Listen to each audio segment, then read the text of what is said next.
मन के हारे हार है, मन के जीते जीत। कहे कबीर हरि पाइए, मन ही की प्रतीत.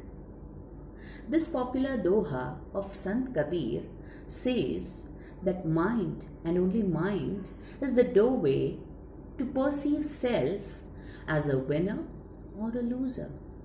And it also is a great source to attain the divine too. Fixating his mind upon the Supreme Almighty, Arjuna emerged victorious not only in the Kurukshetra war but also in all walks of life. The Lord, as his Sakha, his Guru, guided him through grave situations. How? Welcome to the second edition of the unique Unheard Tales of Mahabharat. The Kurukshetra war or the Mahabharat war, fought between the Kauravas and the Pandavas, displayed varied emotions and moods. Dejection, frustration, impulsiveness was seen on both the sides. Here one such tale where Duryodhan seemed to be frustrated as the Kauravas were losing the battle. One night he approached Bhishma and accused him of not fighting the war to his full strength because of his affection for the Pandavas.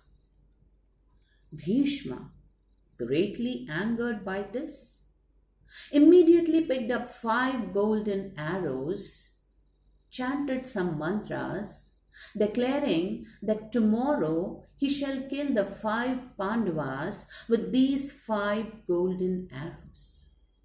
Duryodhana, not having faith in Bhishma's words, asked him to give the custody of these arrows, saying that he shall keep them and return them the next morning.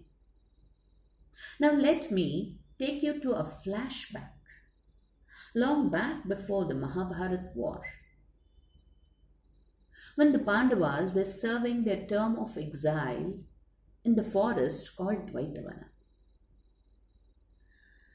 To rub their wounds and with all evil intentions, Duryodhana, with his brothers and a long retinue of soldiers, and Karna, set out to Dvaitavana and placed his camp near a lake.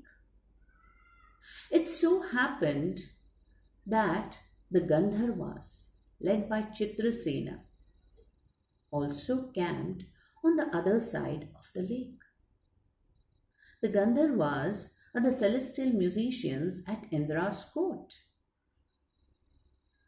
Large retinues and limited space sparked the conflict between the Kauravas and the Gandharvas, leading to a big fight.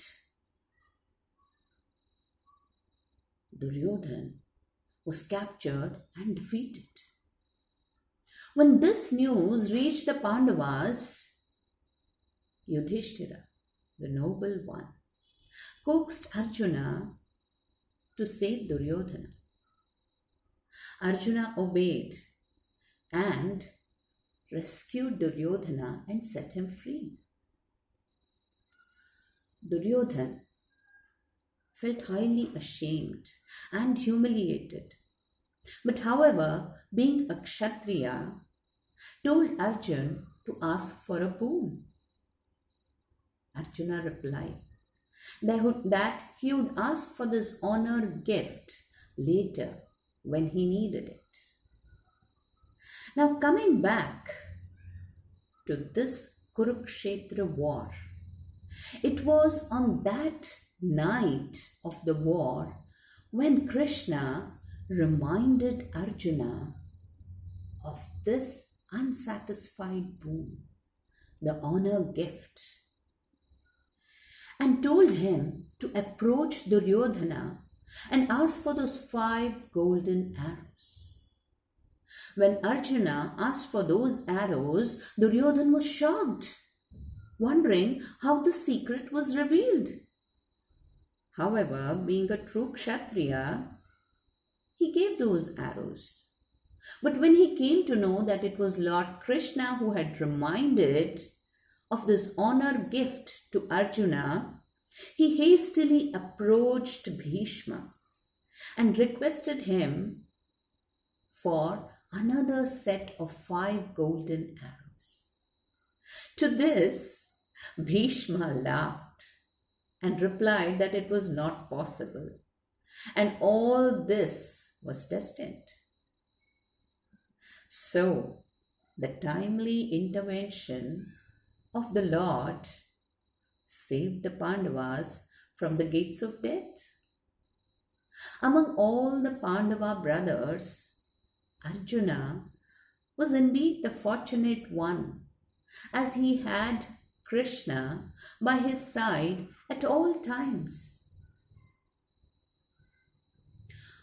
We all have heard of how Jayadrath met his end.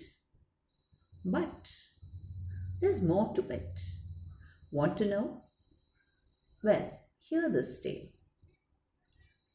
Jayadrath, the king of Sindhu kingdom, was married to Dushala, the only sister of the Kauravas. And so he was fighting from the Kauravas' side. Jayadrath had a boon from Lord Shiva that he could keep the Pandavas, all the Pandavas, except Arjun, at bay for a day in the war.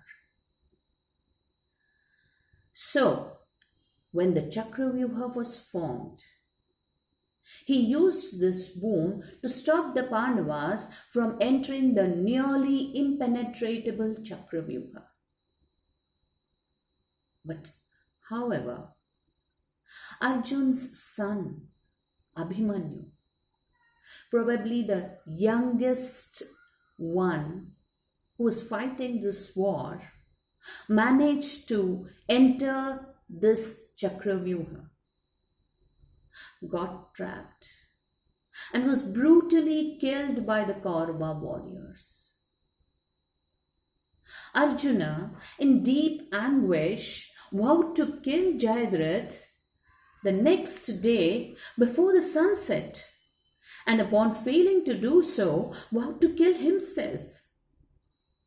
So the next day, thousands of Kauravas surrounded Jayadrath to protect him, and it really seemed impossible for Arjun to fulfill his vow.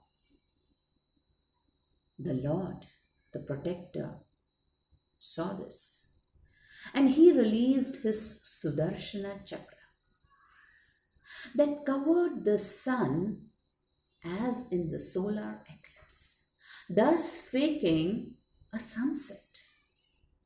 Thinking that the sun had set, the Kaurava warriors rejoiced over Arjun's defeat and his imminent vow to kill himself. And they exposed Jayadrath from his hiding. Upon the Lord's urging, Arjuna shot a powerful arrow that beheaded Jayadrath. But there was a twist here.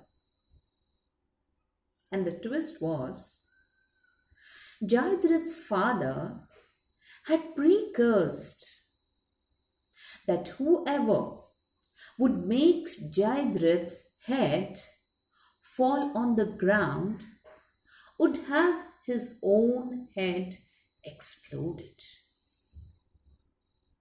This was warned by Lord Krishna earlier.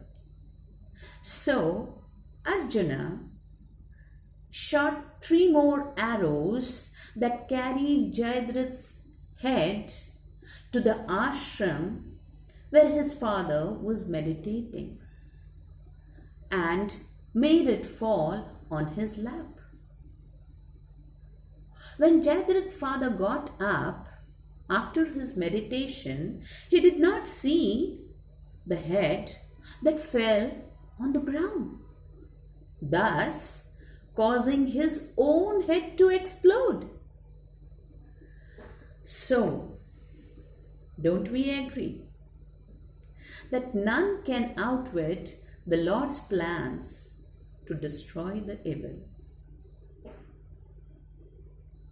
Krishna, as I said, was a true Sakha who not only guided Arjuna to victory but also tolerated all his eccentricities and impulsiveness.